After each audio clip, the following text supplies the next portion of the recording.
first presentation is by NAZLI ALIMEN. NAZLI is a researcher and postgraduate supervisor in the School of Fashion and Textiles and lectures on the BA Fashion, Business and Promotion course at Birmingham City University. NAZLI's talk is entitled Historical Depictions of Ottoman Jewish Women's Ferrās, 17th to 19th century. So please, the floor is yours. Thank you. Hello, everyone. Good evening or good afternoon to all of you. This is part of my research on Ottoman Ferrāces, and let me just move to what Ferrāce means. Ferrāce refers to a long, loose, front-opening, ankle-length item of outerwear in general, but as I will explain, there were differences throughout centuries. Unlike the common notes that fashion is a Western phenomenon. No, it also occurred in outside of Western lands as well. So it's a part of my research on Ottoman Ferrāces, and my presentation today covers the depictions of Jewish women's Ferrāces or Jewish women depicted in Ferrāces. So as I said, it's an outerwear, and Ferrāce was produced in different forms for women and men. It changed through time. It was a slow but constant change overall. And it was worn by all urban subjects of the Ottoman Empire, regardless of religion, such as Muslim, Jewish, Christian, and ethnicity. For example, Armenian, Albanian, Greek, Turkish, and so on. And today my presentation refers to the visual sources, costume albums, engravings, and photographs for the depictions of Jewish women in Ferrāces. And for those of you who are not familiar with costume albums, I just want to explain it briefly. Costume albums refer to those pieces produced by visual pieces produced by local and foreign artists, and they became popular items starting in the 16th century in Europe, as Europeans were eager to acquire information about Ottoman dress and Ottoman lifestyles. So starting in the early 17th century, because of this rising interest in the Europe, Ottoman artists as well started producing costume albums or just some drawings for the curious European customers in the local market. So Europeans would buy them, and we can see those pieces in the Mundi album. For example, it's available in the British Library, British Museum. Sorry, for example, here we see one example from the Mundi album. It's by an unknown Ottoman artist. And another one is Ralamb album. It's in the Swedish National Library. So these are for the eager curious European consumers. And as I said, starting in the early 17th century, Ottoman artists began to produce costume albums as well. And this continued until the late 19th, even until the early 20th century. And it was common for costume albums to portray the same themes and also copy from predecessors. For example, here we see a woman and boy going to the hammam, Turkish bath, and it was a common theme. Another common theme is a woman going to a hammam with her servant, and it was copied by other artists, other local or European artists. And some other important points to mention here: visual depictions, as we all know, they are subject to artistic or personal stylizations. In addition, they may not be original observations, but copies of other works or illustrations of actual observers' accounts. And another thing is, portrayals of women in the Ottoman society are quite limited because of the religious and social context. And we are more likely to see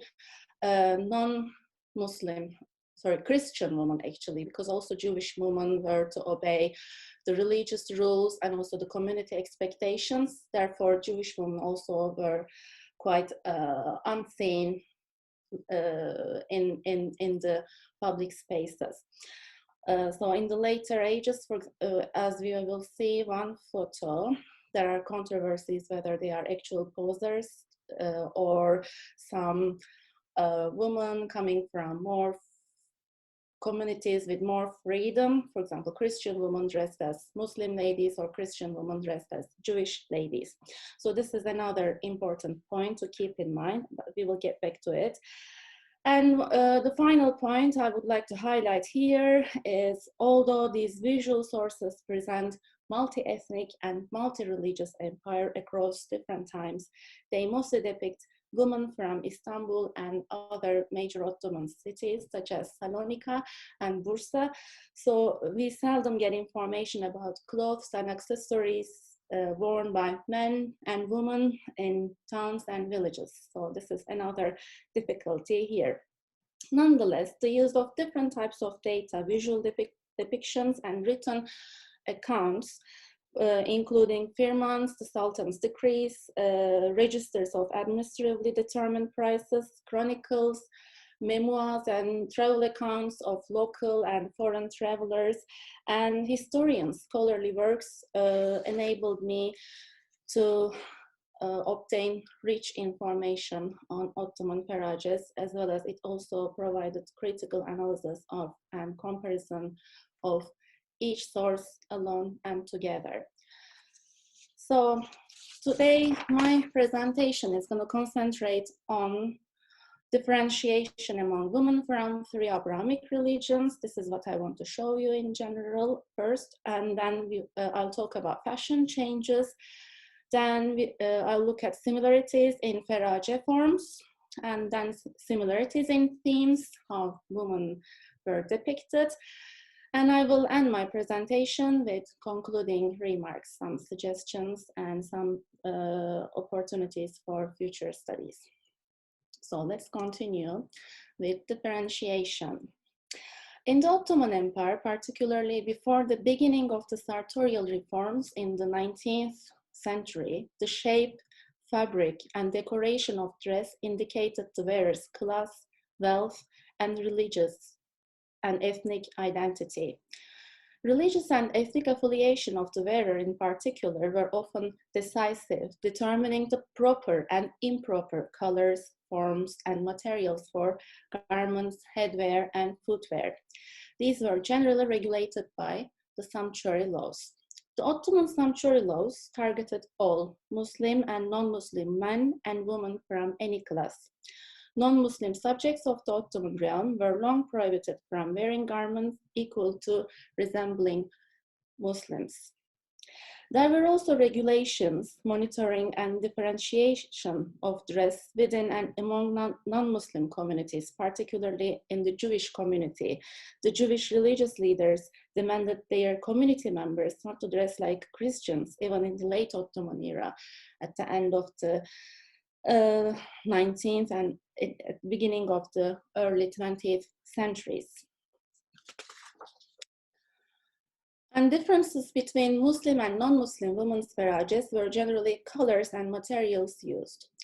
Non-Muslim women's ferrages would often be of lower quality fabrics and in dark colors, such as black and navy blue.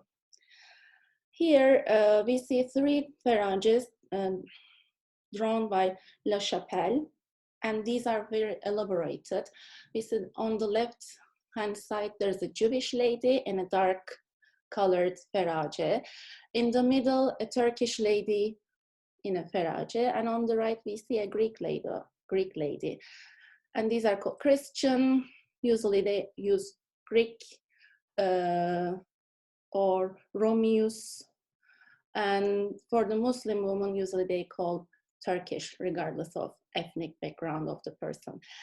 And as we can see here, these 3 styles are very similar, slightly fitting bodices and slightly fitting sleeves. And sleeves are at wrist length. Only the color is different. The Turkish lady has a lighter colored ferrage.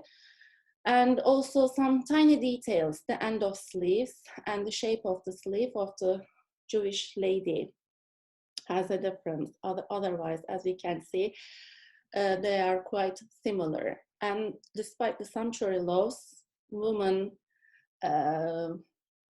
interacted and copied from each other.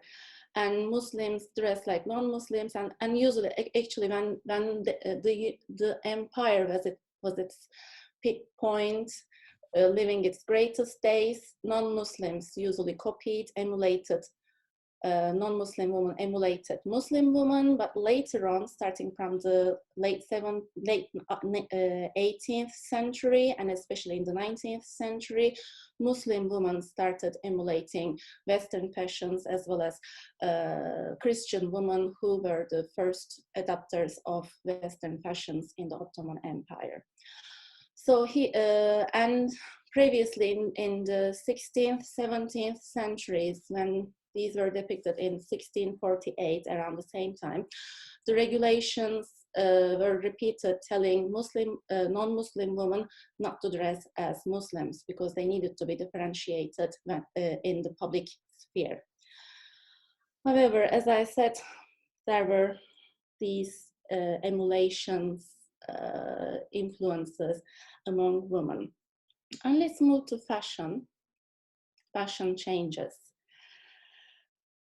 The Ottoman regulations varied over the centuries, and Ottoman women did not always obey the laws and regulations. Another proof of this was the changing sizes of the colors and using different materials, decorations for colors.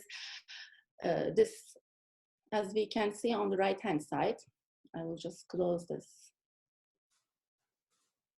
so I can see and depict it better. These colors, on the right-hand side, we see a lady from Bursa, from the book of Osman Hamdi Bey and Victor Marie Delaunay. It's for the exhibition, the World Exhibition, Trade Exhibition in 1873 in Paris.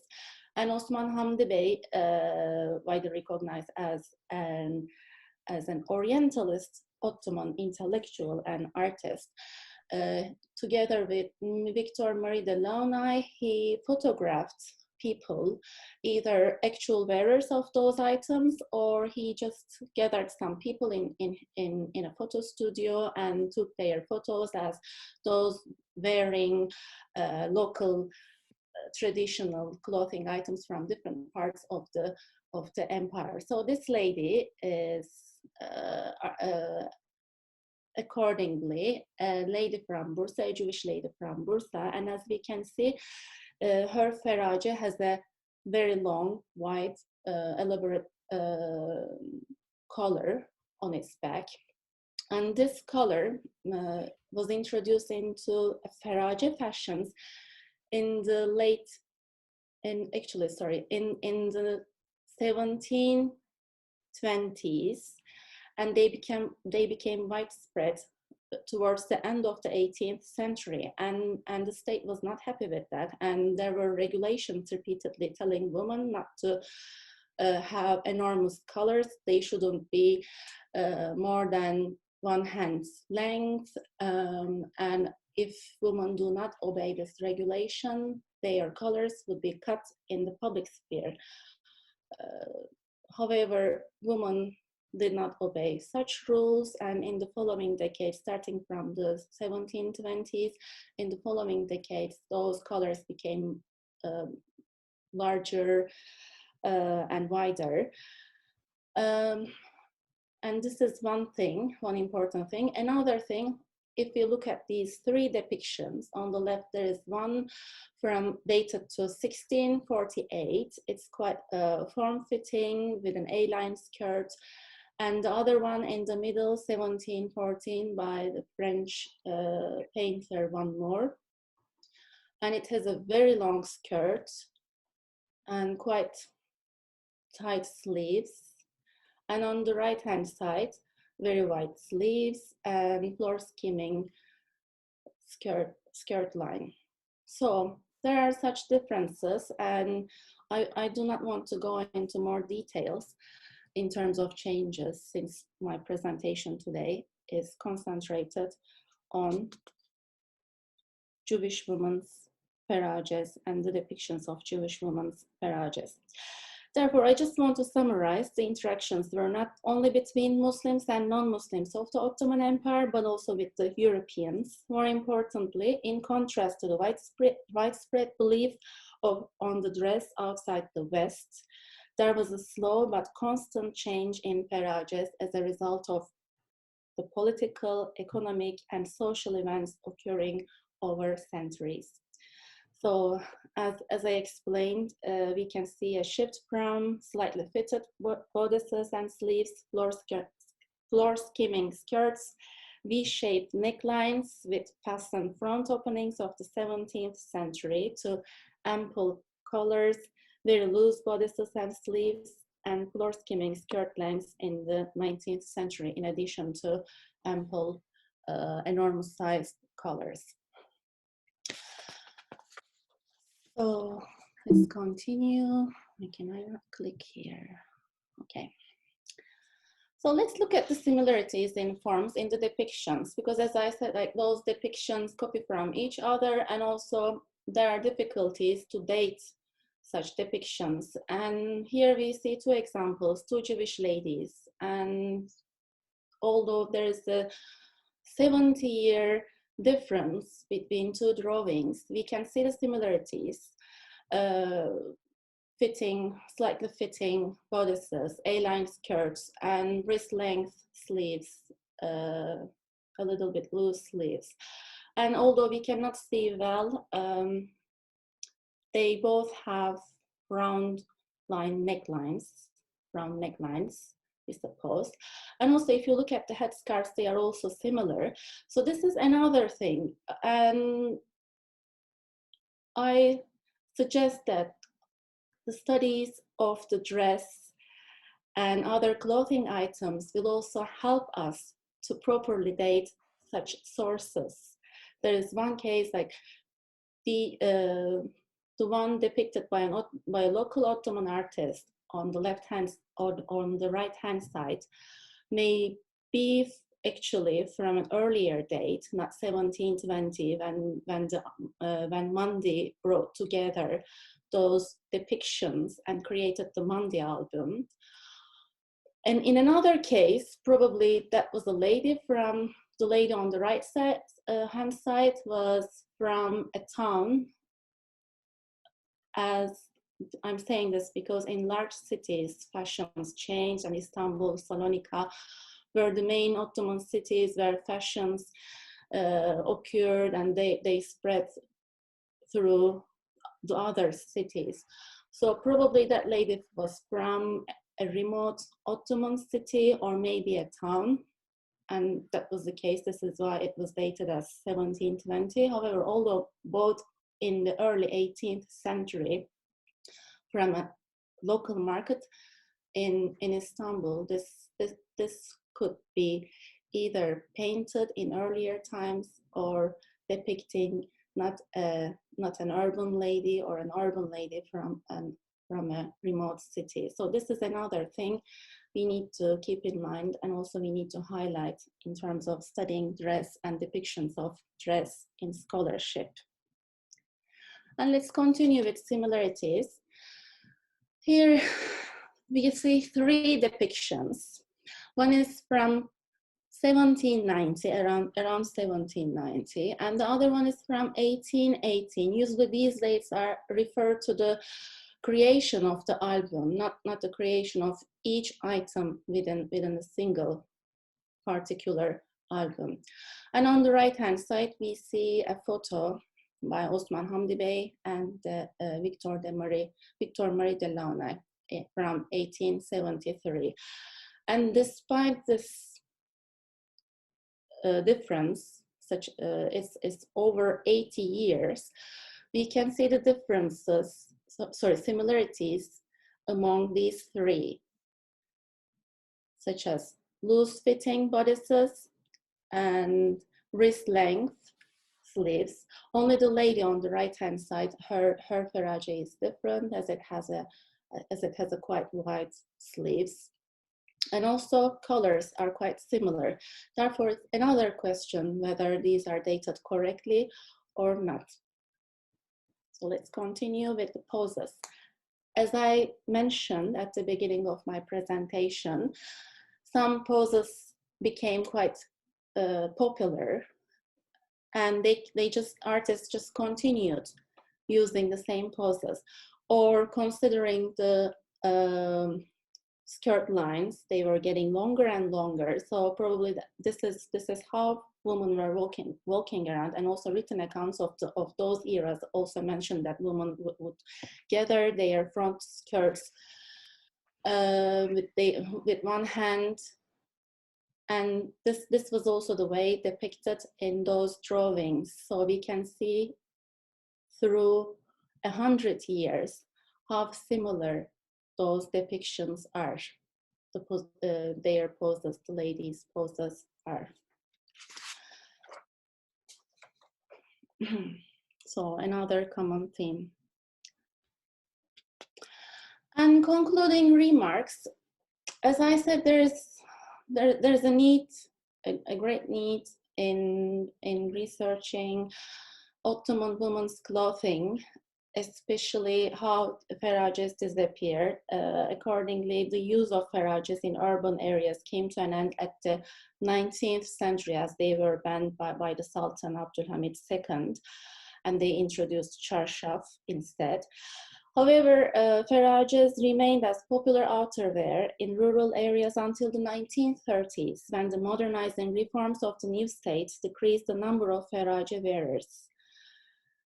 And however, we do not know much about how things changed for Jewish women. For Christians, we know Christian women were the first adopters of the Western dress. However, as with Muslim women, Jewish women's dress changed gradually, even slower than Jewish men in the late Ottoman era. Until the 1890s, they continued wearing Ferrâces on streets, though with less attention paid to the distinctive colors previously assigned to the different religious communities of the empire. And whilst Jewish women began to adopt European-style clothing by the end of the 19th century, the influential Jewish leaders demanded them return to their former modesty, saying that their wearing of European clothing, thereby resembling the Gentiles, and exposing certain body parts such as hair, was leading them astray. So there's a great need for this, how it disappeared, how Jewish women, how and when Jewish women started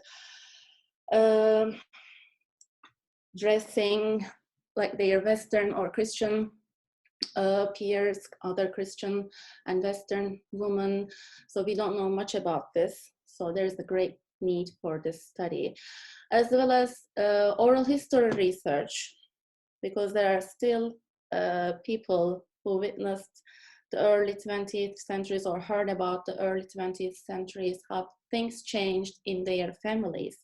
So there's a need for oral history research, as well as we need to collect visual and material sources, family albums, and other visual and written materials from those eras, especially from the 19th century, when the Ottoman Empire was under the great influence of the Westernization, modernization, and how these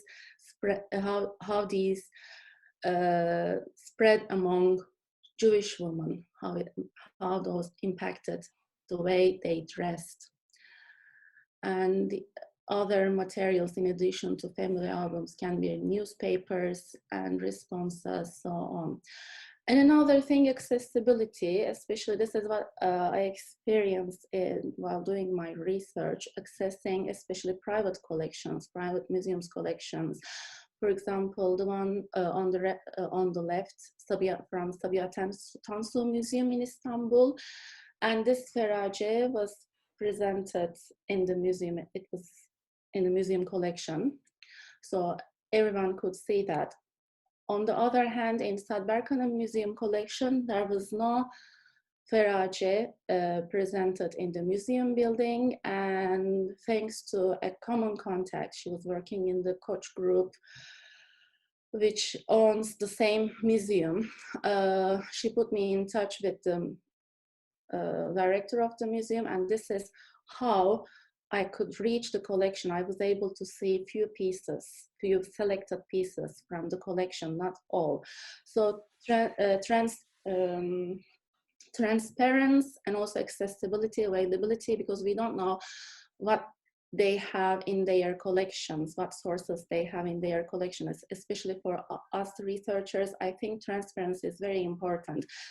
And another thing is digitization of collections. It's the case in both state museums, state libraries, as well as private collections, private museums, and private libraries in Turkey. For example, I could easily reach those depictions from the National Library of France or the British Museum or Swedish National Library. However, it is very difficult to get depictions in the collections of the Turkish state archives or Turkish state museums, as well as private museums. So digitization is another important thing, and we came to understand during this global pandemic era, we came to understand how important the digital sphere is.